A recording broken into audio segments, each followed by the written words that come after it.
अपने बहिनिया के अपने बहिनिया के रखला समर सरवा धोखा कैलस।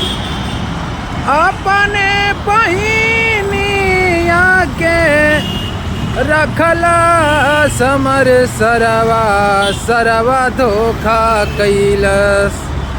काई दियालस बड़ा हर खतरावा सरवा धोखा कैलस। काई दियालस बड़ा हर खतरावा सरवा धोखा कैलस।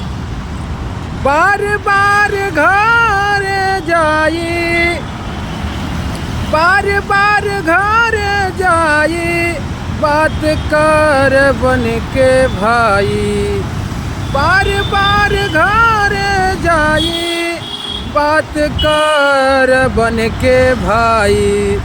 जिंदगी में घोरलस जहरावा सरवा धोखा कैलस। जिंदगी में घोरलस जहरावा सरवा धोखा कैलस।